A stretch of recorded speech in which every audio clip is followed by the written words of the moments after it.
Engineering services ப்ராஜெக்ட்ஸ்னா என்ன, எப்படி வந்து அந்த ப்ராஜெக்ட்ஸ் வந்து எக்ஸிக்யூட் பண்ணுறது? பொதுவாக இப்போ இருக்கக்கூடிய யங்ஸ்டர்ஸ் எல்லாருமே வந்து புதுசாக பிஸ்னஸ் ஸ்டார்ட் பண்ணணும், இன்ஜினியரிங் சர்வீசஸ் ப்ராஜெக்ட்ஸ் பண்ணணும், நிறைய ப்ராடக்டை டெவலப் பண்ணணும் அப்படின்னு சொல்லிட்டு ரொம்ப இன்ட்ரெஸ்டடாக இருக்காங்க. நிறைய பேர் எங்கிட்ட கேட்டிருக்காங்க.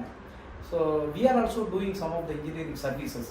அப்போது அதை எப்படி பண்ணணும் அப்படின்னு பார்த்தீங்க அப்படின்னா, there are some set of structured form. சும்மா எடுத்தோடனே ஒரு ப்ராடக்டை நான் டெவலப் பண்ணுறேன், எங்கிட்ட இருக்கக்கூடிய மினிமம் ரிசோர்ஸை வச்சு மேக்ஸிமமாக நான் என்னால் யூட்டிலைஸ் பண்ணி அதை வந்து அவுட்புட் கொடுக்க முடியும் அப்படிங்கிற ஒரு கான்செப்டில் வந்து நிறைய இன்ஜினியரிங் கிராஜுவேட்ஸ் வித் எக்ஸ்பீரியன்ஸ்டாக இருக்கிறவங்க, வித்தவுட் எக்ஸ்பீரியன்ஸ்டாக இருக்கிறவங்க வந்து இன்ஜினியரிங் ப்ராஜெக்ட்ஸ் பண்ணுறாங்க. பட் நார்மலாக ஒரு இன்ஜினியரிங் சர்வீசஸ் ப்ராஜெக்ட் அப்படிங்கிறது வந்து என்ன ஸ்ட்ரக்சரில் பண்ணணும் அப்படின்னு கேட்டிங்கன்னா, ஃபஸ்ட் எப்பவுமே ஒரு ப்ராஜெக்டை இனிஷியேட் பண்ணுவோம். அந்த ப்ராஜெக்ட் இனிஷியேட்டில் என்னென்னலாம் முக்கியமான விஷயம் நடக்கும் அப்படின்னா, scope.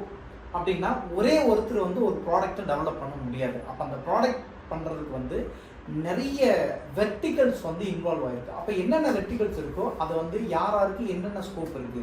Say for example design engineers அப்படிங்கிற அது ஒரு தனி ஸ்கோப்பு. ப்ராடக்டை வந்து பண்ணணும் அப்படின்னா அதுக்கு மெட்டீரியல் பர்ச்சேஸ் பண்ணணும், அது ஒரு தனி ஸ்கோப் இருக்குது. இதுக்கு ஒரு பட்ஜெட் ஒர்க் அவுட் பண்ணணும், ரைட்டா? சில ஸ்டாண்டர்ட் ப்ராடக்ட் எல்லாம் வந்து நம்ம டைரெக்டாக வந்து மேனுஃபேக்சர் பண்ண முடியாது, ஸோ வெளியில் வாங்குற மாதிரி இருக்கும். அப்போ இந்த மாதிரி டிஃப்ரெண்ட் வெர்டிகல்ஸ் இருக்கிற போது ஒரு ப்ராஜெக்டை வந்து எப்படி இனிஷியேட் பண்ணணும் அப்படிங்கிறது we need like brainstorming and we have to share our thoughts, இல்லையா? அப்போ அதுக்கப்புறம் வந்து ஒரு ஃபைனல் கன்க்ளூஷன் வேணும். இந்தந்த ஸ்கோப் எல்லாம் வந்து எங்கள் அண்டரில் வருது, இந்தந்த ஸ்கோப் எல்லாம் வந்து ப்ரொடக்ஷன் சைடு வருது, இந்தந்த ஸ்கோப் எல்லாம் வந்து டிசைன் அண்டு டெஸ்டிங் சைடில் வருது, இப்படிங்கிற வந்து செக்ரிகேட் பண்ணிக்கணும். அதுக்கு அடுத்த ஸ்டேஜ் பண்ணணும் அப்படின்னு கேட்டிங்கன்னா, ப்ராஜெக்ட்டுக்கு வந்து ஒரு ஷெட்யூல் போடணும்.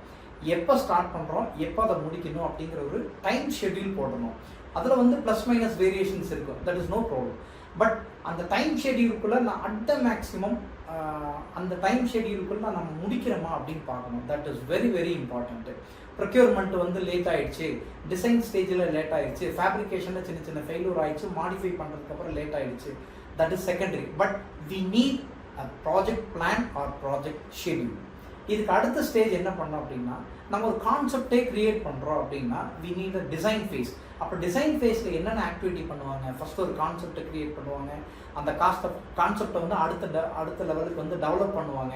ஸோ இதில் வந்து மேனுஃபேக்சரிங் ஃபீஸிபிலிட்டிஸ் எல்லாம் என்னென்ன இருக்குது இதை கம்ப்ளீட்டாக ஸ்டடி பண்ணிவிட்டு டிசைனோ ப்ளஸ் சாஃப்ட்வேர்ஸ் எல்லாம் யூஸ் பண்ணி கேட் மாடல்ஸ் கிரியேட் பண்ணுறதோ, FES சாஃப்ட்வேர் யூஸ் பண்ணி அனலைசிஸ் பண்ணுறதோ, இதெல்லாமே கம்ப்ளீட் பண்ணதுக்கப்புறம் 2D டிராஃப்டிங் ரிலீஸ் பண்ணுவாங்க. Once if that part is completed, next வந்து ப்ரொக்யூர்மெண்ட் இருக்கும்.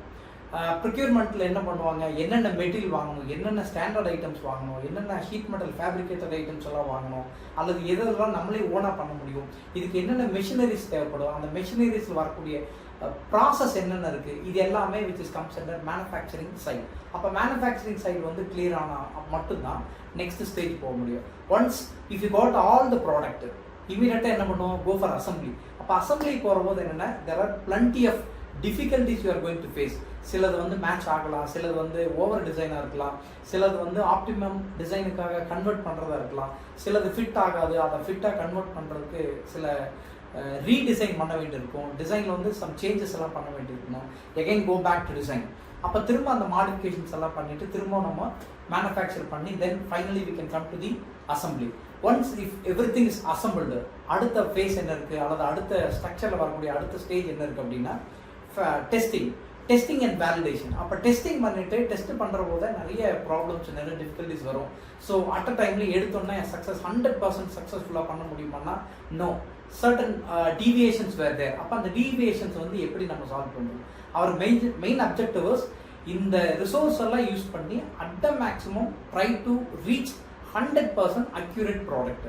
Suppose if it is not reached, we can change it into the next stage. அதாவது first ப்ரோட்டோ develop பண்ணுறோம் அப்படின்னா அதில் சின்ன சின்ன மாடிஃபிகேஷன் இப்போதைக்கு நம்ம பண்ண முடியலன்னா கூட அடுத்த ஸ்டேஜில் அந்த மாடிஃபிகேஷனை பண்ணலாம். But at the maximum first proto நம்ம பண்ணுற போதே வந்து 99.9% வந்து the best quality accurate product வந்து நம்ம ப்ரொடியூஸ் பண்ணி கொடுத்தோம் அப்படின்னா தான் கஸ்டமர் வந்து சாட்டிஸ்ஃபை ஆவாங்க, நம்ம ப்ராடக்ட்டும் வந்து அடுத்த லெவலில் ரீச் ஆகும், ஈஸியாக சேல்ஸும் நம்ம பண்ண முடியும், கம்பெனி டெவலப் ஆகல as well as ourselves also we are developing. So இது வந்து ஒரு பேசிக் ஸ்ட்ரக்சர். இந்த பேசிக் ஸ்ட்ரக்சரல் இன்ஃபர்மேஷன் தெரிஞ்சுட்டு இதன்படி எக்ஸிக்யூட் பண்ணால் மட்டும்தான் ஒரு இன்ஜினியரிங் சர்வீசஸ் ப்ராஜெக்ட் வந்து சக்ஸஸ்ஃபுல்லாக பண்ணி முடிக்க முடியும். அண்ட் ப்ராடக்ட்டும் வந்து ரொம்ப ஹையஸ்ட் லெவலில் ரீச் ஆகும். தேங்க்யூ.